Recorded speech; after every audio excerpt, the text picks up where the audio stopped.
Good afternoon, everyone. Thanks for attending this webinar. The webinar this afternoon is Common Qualitative Research Designs. And so we will talk a little bit about what some of those look like, the instances in which they're applicable, and a little bit just kind of a high-level overview of data analysis related to these designs. So I'm Rachel.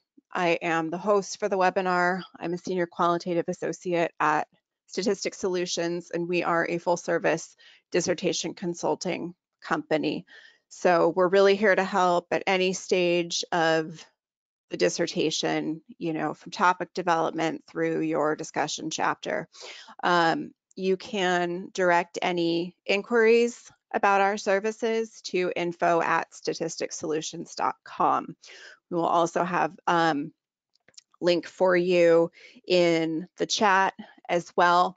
And then I also have Isades here behind the scenes for just technical support and to answer any questions that come in this afternoon during the webinar.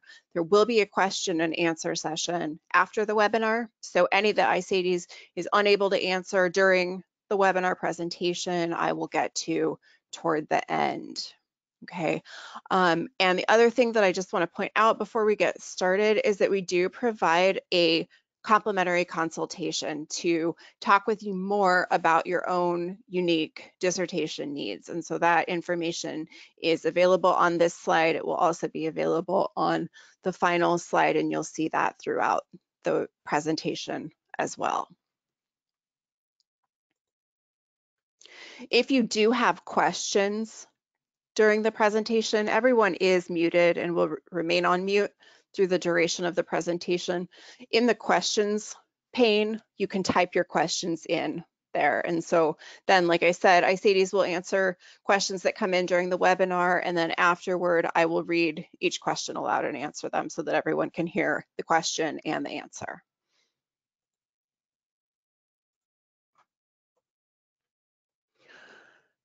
So qualitative research designs, the sort of course, the title of this slide, why should you use the qualitative design, right?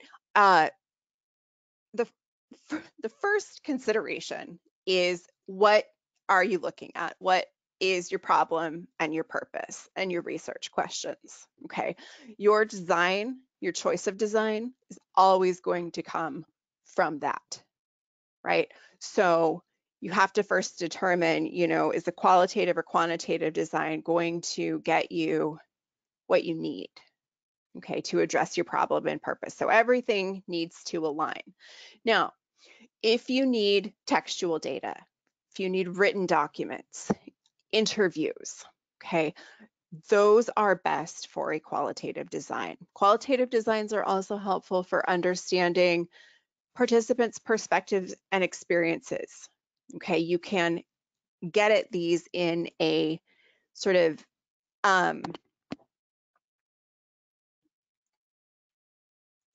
in a deeper way than you can with a quantitative study. Data collection in qualitative designs typically includes interviews or focus groups, documents, things like observation, again, anything that will yield textual data, okay?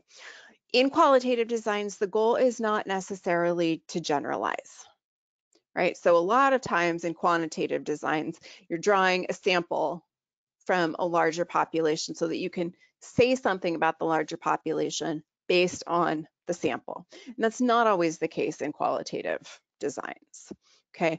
We don't do hypothesis testing, so you're not writing a null and a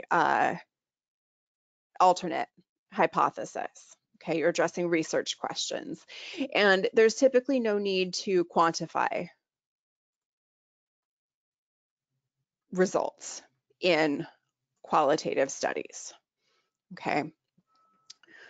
So the clients I work with most often fall into sort of three different research designs. There are several qualitative designs. I will talk about the first three that are the most common that I see. I'll talk about,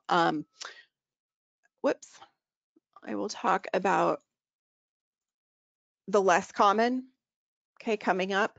But the most common that I see are case studies, phenomenological designs, and generic designs, okay? Less common, but still used, are grounded theory designs and ethnography. Okay, so we'll cover all of these in this presentation. So a case study is really helpful for research where you're looking at a specific example, okay, oftentimes over time, and you need a really in-depth analysis. So it might be a case that is atypical of a phenomenon, okay? It might be something that is an exemplary case. So instead of being atypical, it really is just the exemplar of that case. It might be a case that presents a counterpoint or a new direction, okay? And case studies can be, there are several different types. Again, this is a higher level overview, so I'm not going to talk about all the different types of case studies, but you can do a single case study, you could do a multiple case study. If you are, well, if you're looking at one or more cases, they need to be bound by some uniting factor, okay? So this is often done using multiple data collection methods.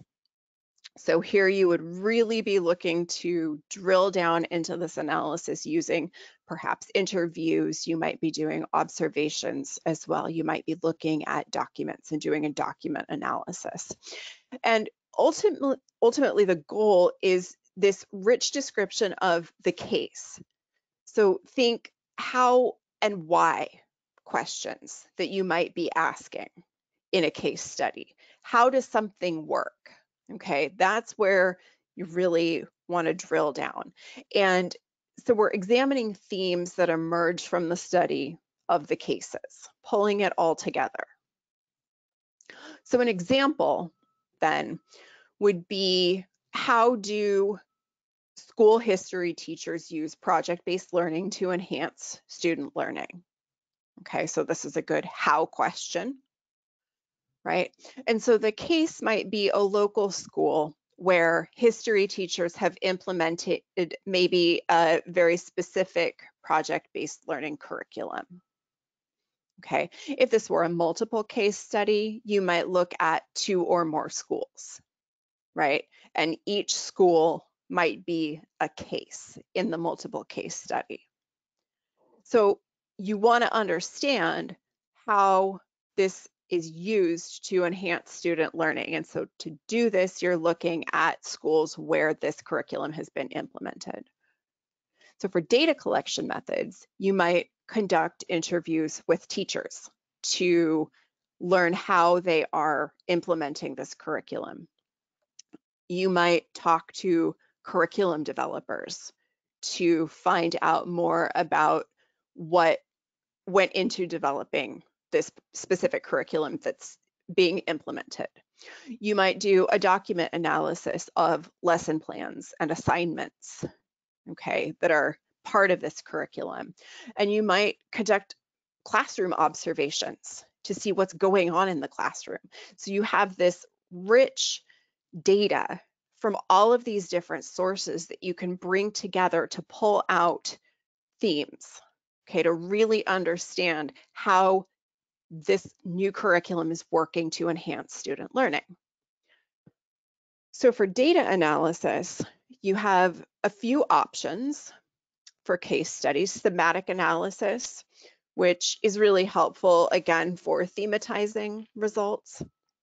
Content analysis is another type of analysis you might use for case studies, or cyclical coding. So any of these might be appropriate. It might be appropriate to use a thematic analysis across all of your data sources. It might be appropriate to do, say, cyclical coding of your interviews and do a content analysis of documents.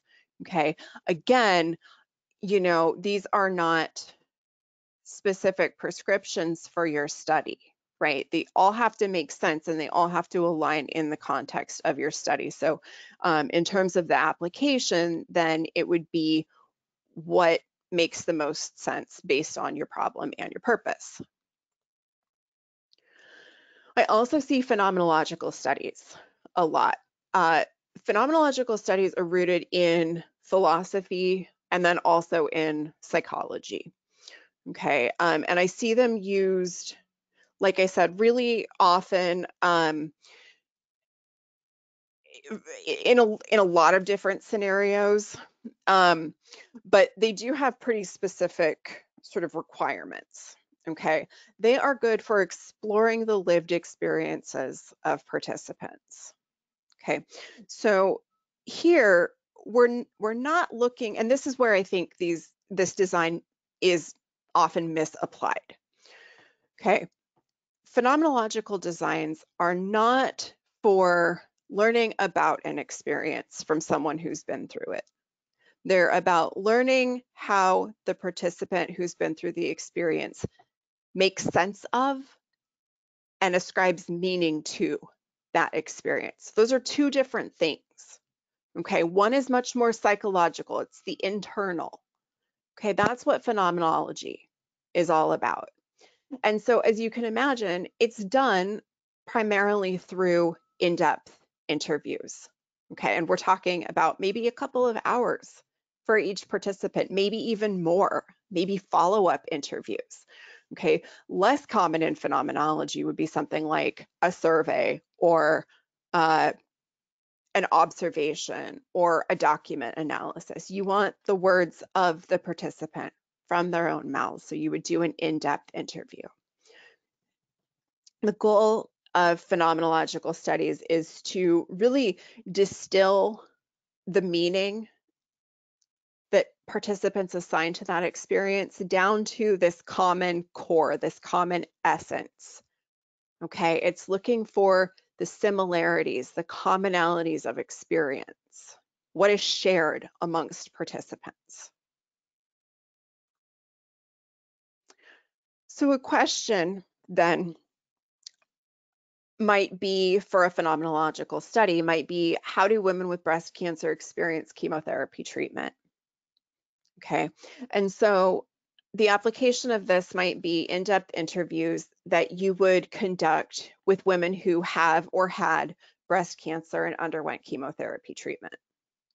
Okay, so you have, these really clearly defined inclusion criteria, because in phenomenological studies, you want your participants to all have been through the same experience. Okay, so you need to write your criteria so that all of your participants meet those.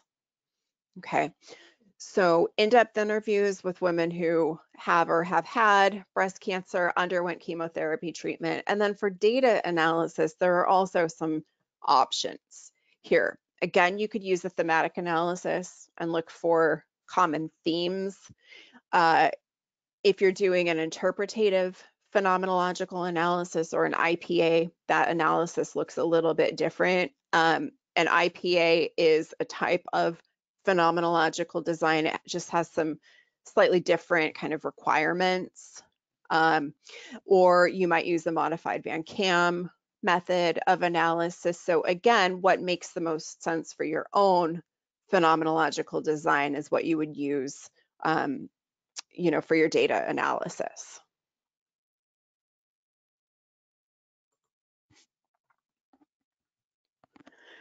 Generic qualitative designs it sounds kind of strange because I think that we hear the term generic and think it means somehow less good, which is absolutely not the case. But this is where I think they are underutilized. Okay. Oftentimes I see studies that are, people are trying to sort of shoehorn into a phenomenological design. And like I said, that doesn't always make sense. Okay. So when your study is not really a case study, doesn't fit well with, it doesn't make sense to do a phenomenological study and analysis or an ethnographic study. generic qualitative might be the way to go. Okay. And the really great thing about generic qual designs is that they are so flexible. And in this case, like I said, with phenomenology, where the focus is really inward in terms of how people make sense psychologically of an experience, when the focus is outward on the experience itself, this can be where a generic qualitative design comes in handy. It can also be used for mixed methods studies as well. And so for generic qualitative designs, you might use interviews, you might use written or oral surveys, written or oral questionnaires. Okay, you kind of have there's a lot of there are a lot of options. Okay, and it doesn't mean that you sort of select the options without concern for what you're doing, right? It just means that, if interviews and questionnaires both make sense in the context of your study, then you can use those, okay? And so what this gives us is this understanding of this outer world context, okay? So not the psychological interpretation of an experience, but the experience itself, okay? So a sort of sample research question then might be, how do employees feel about their supervisor's leadership? Okay, and so to conduct this study, one might use interviews, surveys, questionnaires. You could do observations as well. You could do document analysis. Really, anything might fit with this design. It just has to follow with the problem and the purpose.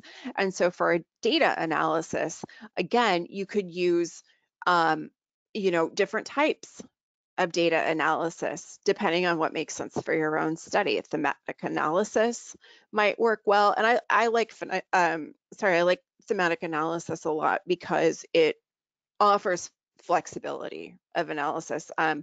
So it can work nicely with a lot of different qualitative research designs. So it is flexible kind of in the same way that generic qualitative designs are flexible. You could use cyclical coding as well. You could use inductive analysis. You could use deductive analysis. You could use theoretical analysis. Okay, anything is sort of fair game here, but you just have to be able to justify it based on your problem and purpose and your research questions. Okay, so I think that, again, like I said, I think that a lot of times when I see phenomenological designs, it's probably more appropriate that they are generic qualitative designs.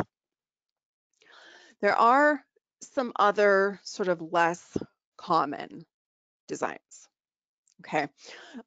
Grounded theory and then ethnography as well.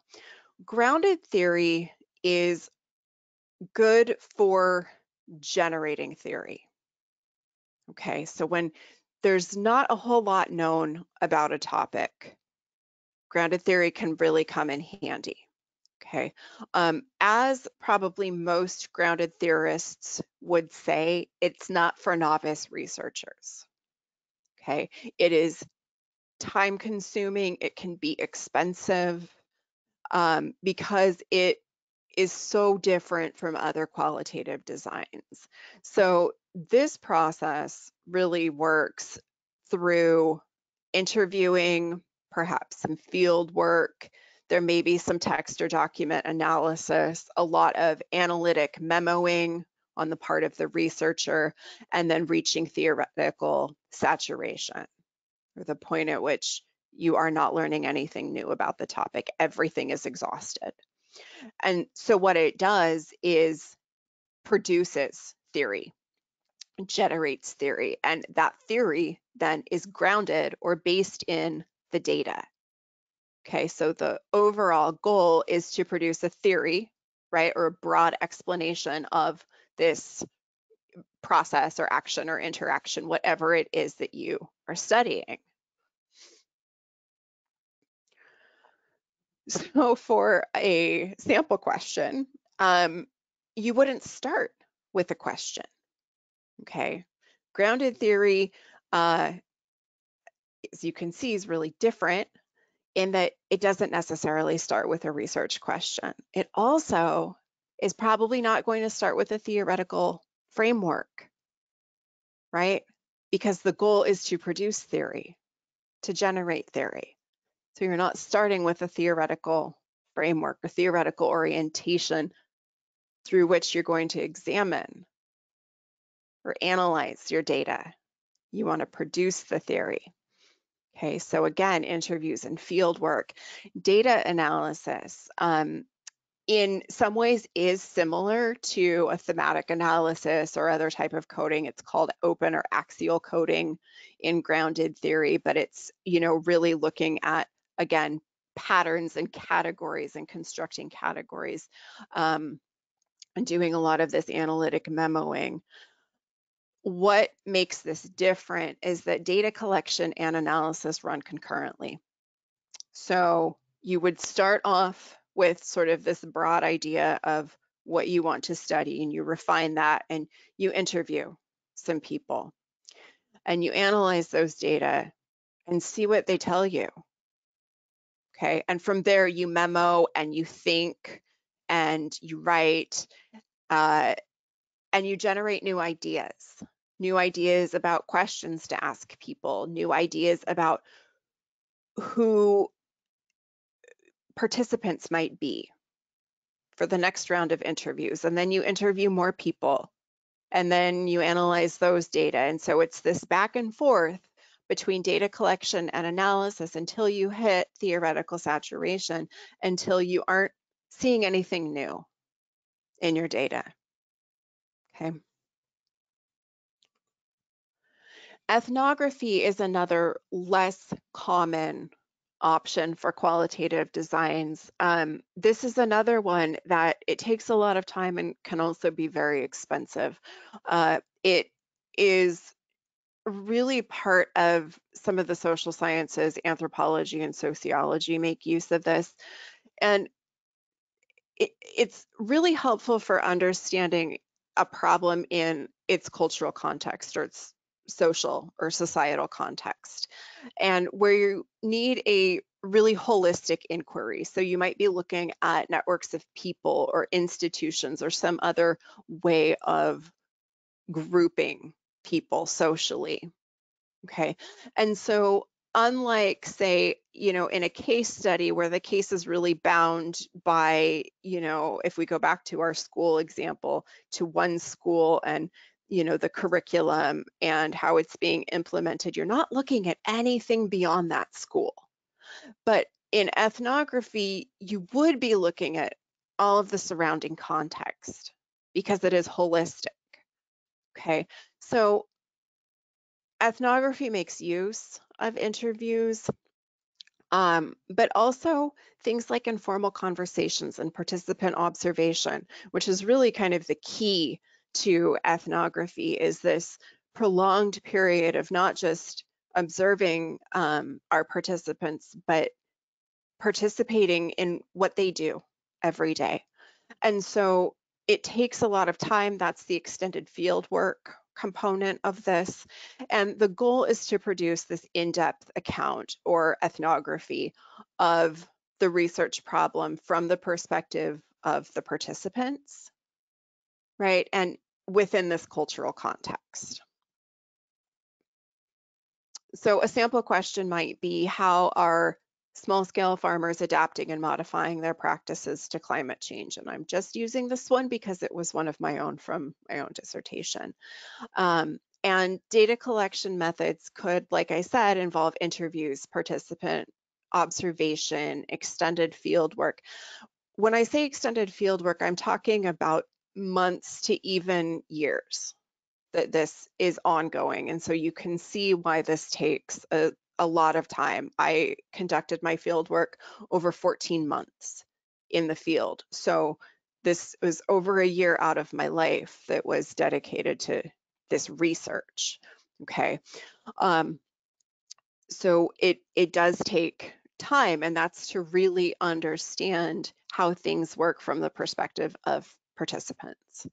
So data analysis here it can include cyclical coding, it could include thematic analysis, constant comparative method to group things. Again, really overall, it's looking at patterns.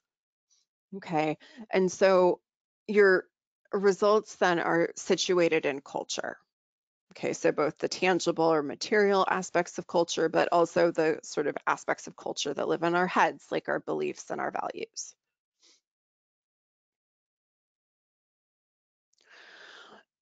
Um, I'm not going to spend a whole lot of time on the types of qualitative data analysis. I do have another webinar for that where we take a bit of a deeper dive into this, but just because I've mentioned some of these, I want to highlight them here. Thematic analysis, I recommend Brown and Clark for their work on thematic analysis. This is really what I believe to kind of be the gold standard for qualitative data analysis. If you are able to use it, if it makes sense for your study, because I think it's so accessible, it's flexible, it doesn't have to be used only with phenomenology or only with case study or only with ethnography, right? It could be used in any of these. And ultimately the goal is you're looking for patterns in participants' responses.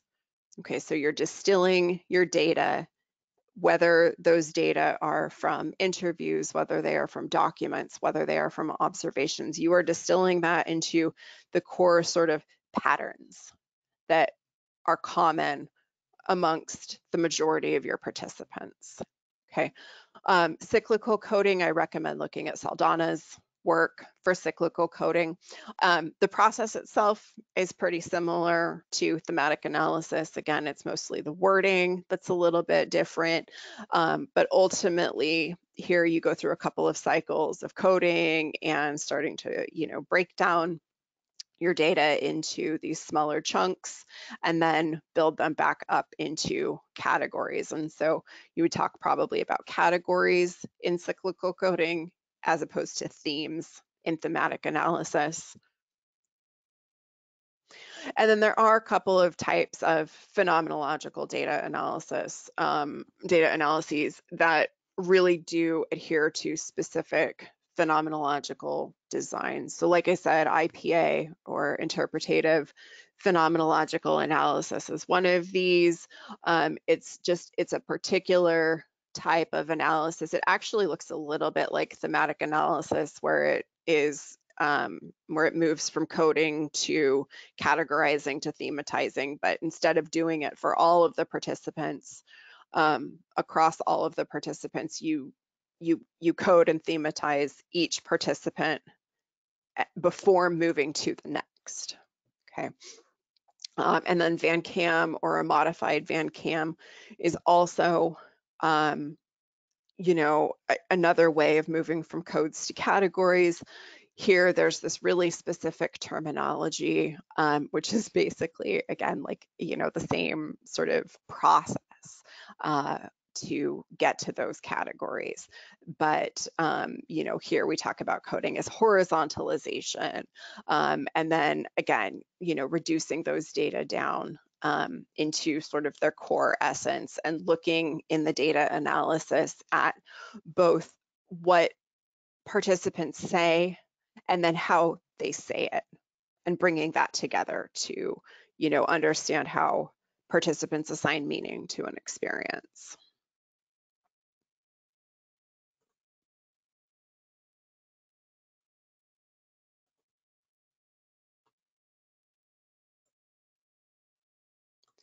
So again, we are Statistics Solutions. My name is Rachel. I'm a senior qualitative associate here at Statistics Solutions, and we provide full service dissertation consulting. Okay, so our contact information is here. You can reach us by phone, you can email us. There are links on our website to schedule your free consultation. Okay, we provide support for really all of your dissertation needs, and this can be from the topic development stage through to your discussion chapter, you know, all the way through to the end, anywhere you're at. And so what we do in that in that initial consultation with you is to get to know your own needs, learn a little bit more about your project, find out your own unique needs, and sort of what package we can put together that will best help you get through the dissertation process in a timely manner. We have all been through this process, so we know what it's like writing dissertations, and we are here to help. So we do have some time now for questions. If you do have questions, and it looks like some have come in during the presentation, if you do have questions, go ahead and pop those into the questions pane. I am going to address these in the order that they come in. And so the first question is, survey seems to be quite popular, but not listed here for data collection, thoughts or comments. Yeah, surveys are really more quantitative. We do use them in qualitative. They can be used in qualitative, but certainly it's not the typical go-to data collection method, because surveys are often sort of geared more toward quantifying results. The other thing about surveys is, you know, you can certainly administer a qualitative survey, but are you going to get the level of detail that you would get from interviewing people with the same questions? I can almost guarantee the answer to that is no. So if you're thinking of survey or interview, I would always go with survey. Or I'm sorry, I would always go with interview, not survey.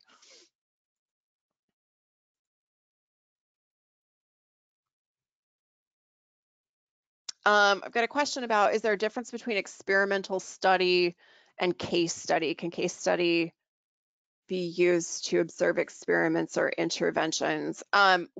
We don't really use experimental study language in qualitative research.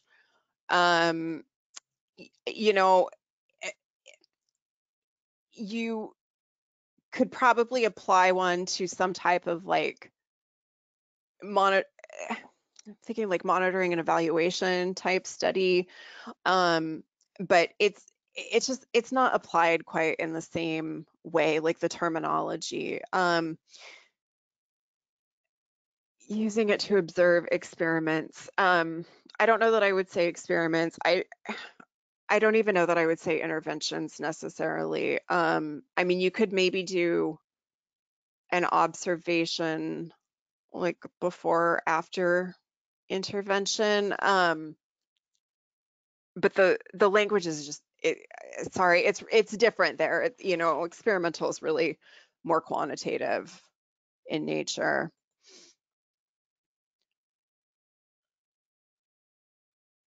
The next question about grounded theory is, although you're producing new theories, can you use an existing theory to help advance new research and show limitations within current research?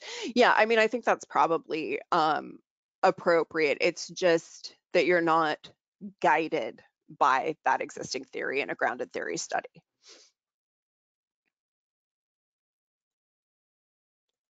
The next question is, I am considering a mixed method study for my qualitative piece. I'm not sure how to decide if it should be inductive in nature or deductive, as both come into play. Yeah, so without knowing a little bit, you know, without having a better background, I mean, either could be appropriate. You know, inductive, you are leaving room for sort of new information to come out of your study, to come out of your data in your analysis. Deductive would be appropriate if you already have sort of preconceived ideas, or if maybe there's a theoretical reason or a reason based in the literature that you would only be looking for certain, you know, certain categories of information maybe, and you're less interested in, you know, and you want to sort of keep that analysis focused, as opposed to as opposed to sort of being open to explore if there are other possibilities that are available or that may be out there in your data.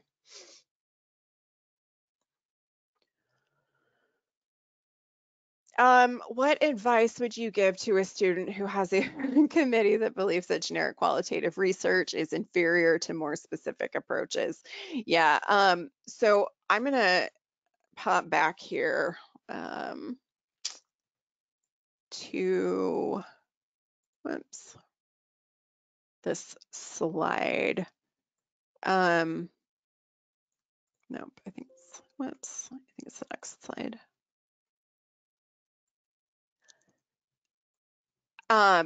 So to justify a generic qualitative design, this Percy and colleagues article from 2015, I would really recommend looking this up. This is one of the best that I've seen that outlines why you would use a qualitative study. I think that probably most likely you will need to describe why you would not choose a more specific approach. Certainly you would, certainly that's part of like a methods chapter would be outlining why you didn't pick phenomenology or why you didn't pick a case study. But I think that the Percy article is really good for delineating why a generic approach is better. It is one of those things, unfortunately, and like I said during the presentation, I think we just hear this term and automatically, this term generic, and are sort of automatically turned off by it. But it is certainly appropriate. So I would just say use this article, check out other articles. There's certainly a lot written on generic qualitative designs, and just make sure that you have all of that really well supported in your methods chapter with the literature.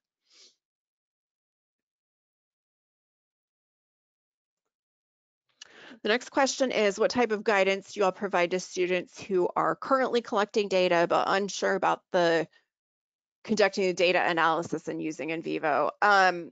So, if you're currently in data collection, we could have a conversation about what data analysis plan looks best for your design. If you don't already have that, I'm assuming if you're in data collection, you probably have already sort of settled on a data analysis plan, although that's not always the case. So, we would sort of look at together what you have in your proposal, make some decisions about what data analysis is the most appropriate, and then, whatever sort of makes sense to do for analysis in terms of, if it's in vivo or if it's Max QDA, any of the other software, or if it just makes sense to do, some sort of by hand analysis. But that would be something that, I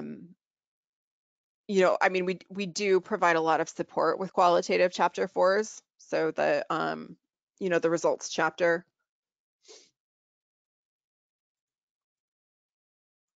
Let's see. Yes, webinar links. Webinars will be sent out tomorrow, I believe, for everybody. Had a question about that.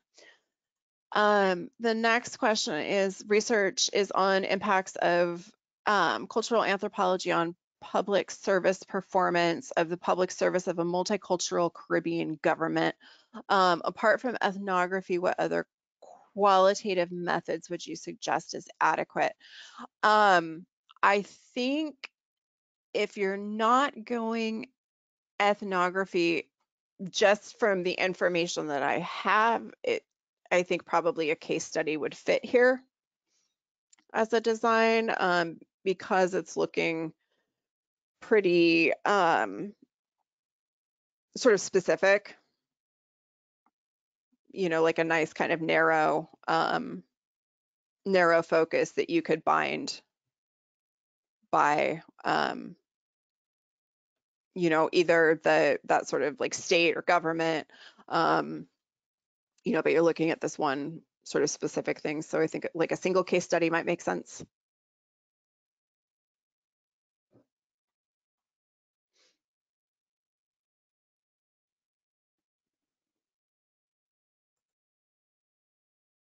Are there other questions that I can answer this afternoon?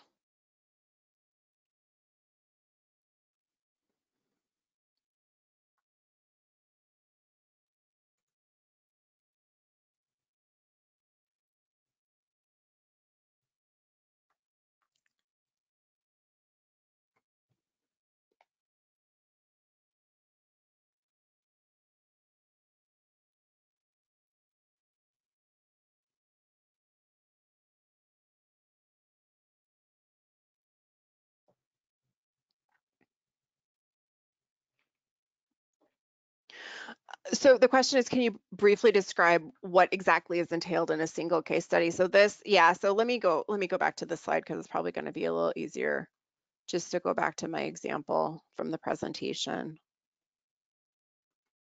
So you would be looking at some specific case. Okay, so the example that I have here is how do school history teachers use this project-based learning to enhance student learning? And um, so the single case, if this is a single case study, is you would be looking at one school that has implemented this particular project-based learning curriculum, right? And so you would be really drilling down into this. The case would be bound by most likely that school. That is, it would not include any other schools, okay? It would just be this school, and you would really be looking at it from all angles. So you would be not just conducting interviews, but you would be conducting interviews perhaps with teachers and curriculum developers, okay? And the reason for that is teachers are probably going to tell you something different than curriculum developers, right? They are approaching the implementation of this curriculum from different angles. So you want to understand these different perspectives on it. And then you might look at documents. Okay, so what are students doing in the classroom? And you might observe the classroom to see what they're doing. Okay, so it's really getting this, think about taking this one case, this one thing that you're studying and looking at it from all angles. Okay, now the next question is, since you're on case studies, can you also speak to a comparative case study? So in this case, if you're looking at a comparative case study, let's add on to this and say that we have a second school or a third school, okay? And maybe they have all implemented this curriculum. Maybe you are looking at 3 schools that have implemented this curriculum in the same school district. Maybe you're looking at 3 schools that have implemented this across different school districts. It's sort of whichever works. But a comparative case study, you're looking at each case in the way that I've already outlined. So you're looking at it from every angle possible using all of these data to inform that analysis, and you are comparing school to school to school. So if you are thematizing data, you have patterns and themes from your data analysis of one school, from your second school, from your third school, and you're comparing those. What is similar and what is different? That's the cross-case comparison that we hear about a lot. Okay, so it's pulling it all together to look at similarities and differences at the case level, which, like I said, in our hypothetical example would be the school level.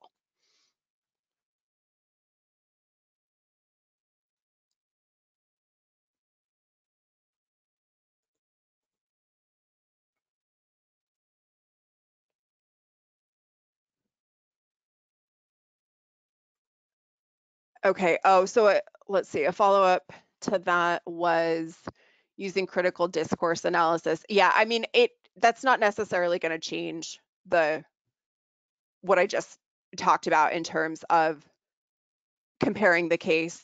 It's just you're You're going to be looking for different things in the analysis based on that framework.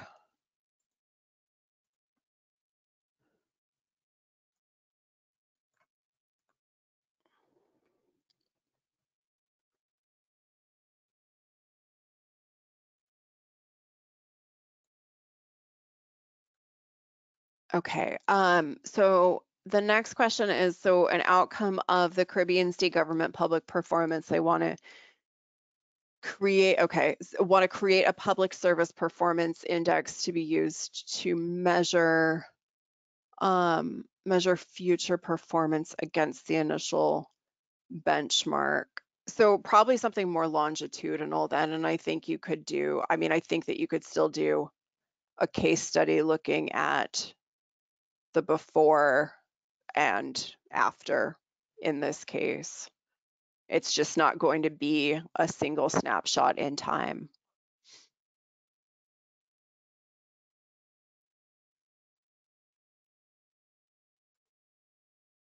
So it would be collecting data before and after.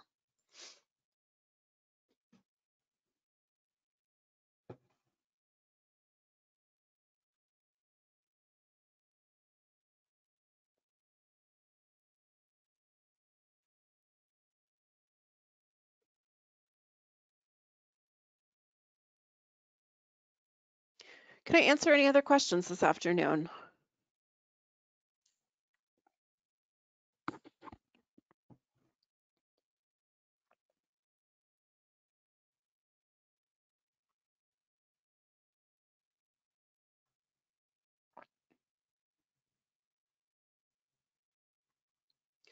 I've got a question about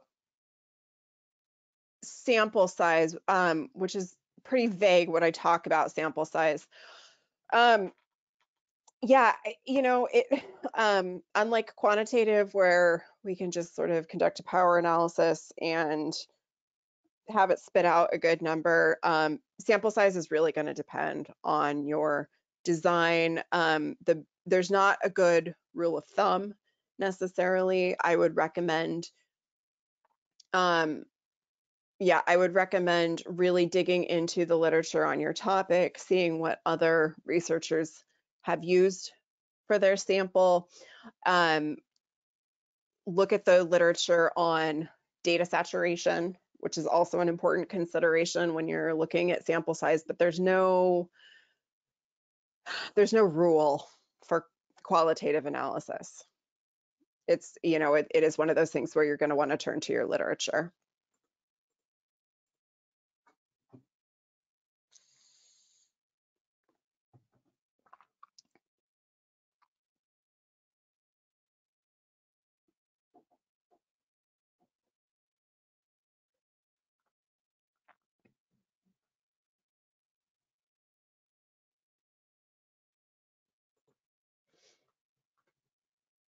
All right, well, thanks so much to everyone for attending. Again, our contact information is here and you all will receive a copy of the presentation tomorrow so that you can refer back to it as much as you would like. We do run a whole host of other webinars here at Statistics Solutions, so be sure to check those out. Thanks for being here this afternoon. Have a great night, everyone. Take care. Bye-bye.